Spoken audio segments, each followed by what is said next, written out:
Ever since Hyundai launched the i20 N-Line in India, there has been just one question looming over everyone's mind. What is it like to drive? And more specifically, how different is it from the standard car? Now we've seen what the changes the N-Line brand has brought in, the changes on the outside, the updates to the interior, and we've even read about the changes underneath.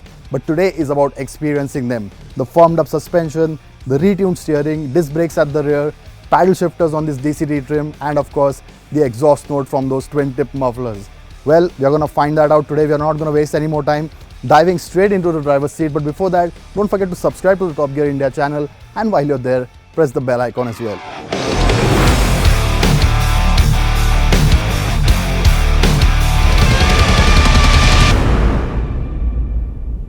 Alright, so inside the i20 N-Line, and like I said on the outside, the changes that we've already seen are there. The 3-spoke steering wheel, paddle shifters, red accents all around.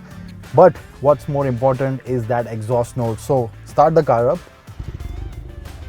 and it is quite diffused, if I'm honest. Even if I just sort of put the AC on low, there's just a slight thrum that you can hear, nothing too loud, and it doesn't really seem that promising. But slot the gear in drive,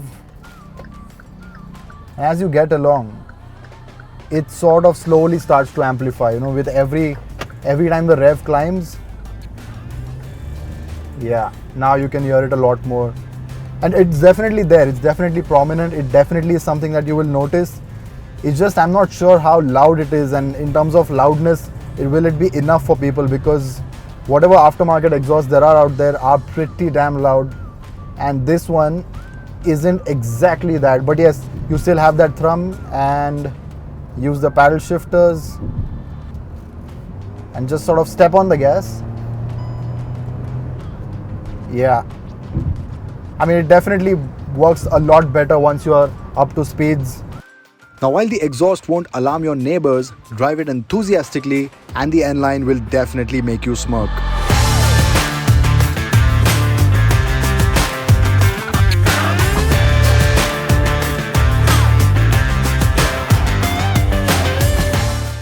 And if you want to enjoy the exhaust just a bit more, all you need to do is slot the gearbox in sport and mash the throttle. That's when you hear those crackles and pops, and I think that is really nice because it sort of amplifies the whole experience.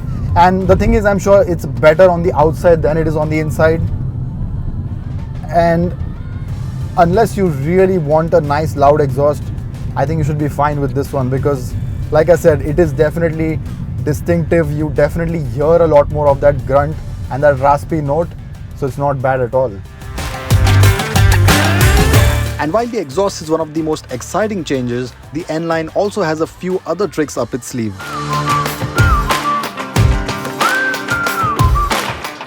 Now, the other thing Hyundai has tweaked with the i20 N-Line is the steering. Now, this gets a lot more heft, it is a lot more fluid and consistent, and in terms of feedback, even though it's artificial, you definitely have a bit more than the standard car. So enthusiasts will definitely appreciate the overall weight that has been added to the steering. However, at low speeds, it is just as easy to drive as the standard car. So in and around the city, when you're sort of driving in cumbersome lanes, it's not really heavy. It sort of gains the heft as you go along, and as the speed rises, the steering sort of changes characteristics. And I think that's really nice, because when you're on this nice stretch of winding road like this one, that steering heft really comes into handy. It just gives you so much more confidence in corners. I think that is what will be appreciated a lot more. That said, hardcore enthusiasts will have a complaint, and that is the lack of a clutch pedal. The N-Line is only available with a 7-speed DCT and a 6-speed i20 gearbox. And while the i20 gets the cool looking shifter, which to be honest is fairly easy to use and is quite responsive, it just isn't as engaging as a proper manual gearbox. However, it is a tough battle between the two automatics if that is your thing.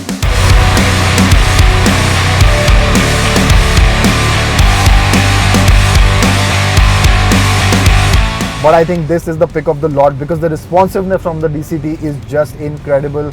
There's no delay in shifts. You can sort of just flick through the paddle shifters and it will change gear just fine.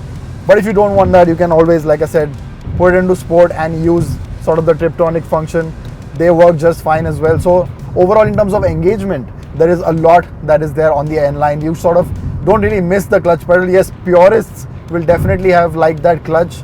I mean, I personally would have preferred the clutch pedal. It just gives you so much more control in terms of the shifting. But I think as a nice, fast, zippy little car to drive, this works just fine. The N8 DCT is the pick of the lot. Now, while the exhaust and the speedy gearbox is nice, sadly there has been no change to the power figures. Now, like we all know, powering the i20 N-Line is the same 1 litre turbo petrol engine, 120 bhp. So there has been no change in power. You know, it's not like it has gained any power. The tuning isn't different as well. The gearing is the same as the standard car. But what has helped though is these things, the retune of the steering and the suspension. Now, Hyundai says the suspension has been formed up to 30% for the dampers, and you definitely feel that. It's not uncomfortable, but as you go into tight corners, the car wallows and pitches that much less, because it's definitely noticeable when you're on a stretch of road with a lot of hairpins, because the car moves a lot less than a standard car would. And at the same time, when you have a bad stretch of road, it isn't uncomfortable. So that balance that you need with the suspension, I think the N-Line has that. And lastly, safety is of utmost paramount, and on a performance and sporty version as this one, it only made sense to take even more care regarding the safety bits. Now, a feature that we often overlook with the car are the brakes. Now, the i20 N-Line is exclusive to the fact that it gets disc brakes at the rear. The standard car doesn't get, even the Astra optional does not get discs at the rear. This one does, and that definitely shows. The braking performance is so much more better. The bite from the grip, even the pedal effort. I mean, you just sort of dab it and it stops right down. There's no fade, I mean, very little fade in terms of the whole day that I've been driving, and it definitely works so much better. It just makes you feel so much more confident in the corners, and yeah, definitely a big plus to have those rear disc brakes.